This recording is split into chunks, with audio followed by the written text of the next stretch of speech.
Episode 136, Nurse Mason's Philosophy of Marriage. Jade knew the nurse was a good person. She patted her back to comfort her. "Nurse Mason, it's fine, I don't blame you.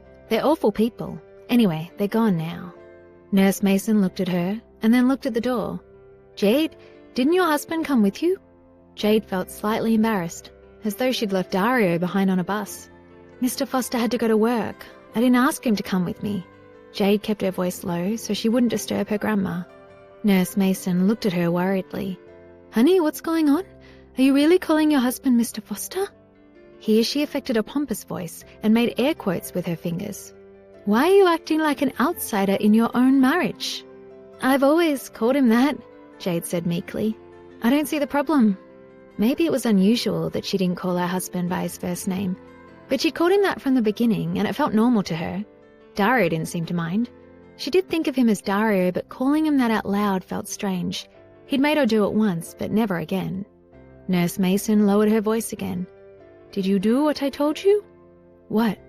The nurse rolled her eyes. "You know, did you seal the deal yet? Seal the—" Jade remembered now. "Oh!" Jade did not know what to say for a moment. Then she decided to tell a version of the truth. "I've been filming outside the city, so we haven't had a chance to have sex." She felt her face glowing red. The nurse made a dismissive gesture. "How long do you think it takes?" She patted Jade's hand. "Honey, take it from someone who's seen a lot in life. You've got to work to keep a guy like that. Rich people are used to getting what they want. If he thinks he made a bad choice marrying you, you'll be gone like that." On that last word, she snapped her fingers. "Tonight, you're going to give him the night of his life." "Tonight? I'm planning to stay here with Grandma." Jade wanted to dig a hole and climb into it. She was too shy for this conversation. The nurse waved her hand. No. I'll take care of her at night. You have more important things to do with your time off from filming." Nurse Mason turned to check on Grandma Iris, but turned back to Jade right away.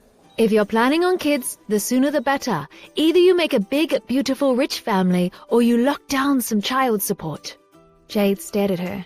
Nurse Mason was a kind woman, but ruthlessly practical, it seemed. "Okay," Jade said cautiously. "I understand.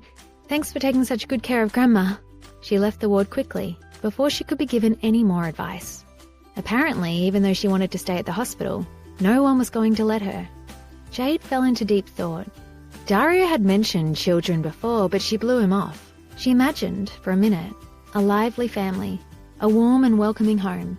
Was that what Dario wanted them to have together? What did she want? Her phone rang, startling her.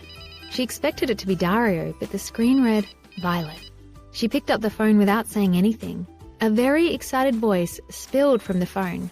"Hey, superstar, you're finally willing to take my call." "Superstar? Are you too famous for your friends now? And after everything we've been through together, Mr. Yao's drama class and the silly putty, and that time you found that toad in your box lunch? All forgotten, now that you're a big star." Violet was laughing, but her tone was sharp. She said this all so quickly that Jade couldn't digest the content, only the sound. "Violet?" Jade finally interrupted. "What on earth are you talking about? You've been ignoring me." Jade frowned. "Have you been trying to get in touch with me?" "Of course I have. I texted, I Snapchatted. I sent you that TikTok with the drunk giraffe." Violet's tone became more and more annoyed as she spoke. Jade blinked. "Oh, I've been filming on location. I'm either working or sleeping and the place has terrible internet. I couldn't check my social media even if I had time. I did see you called before and I forgot to call you back. I'm sorry."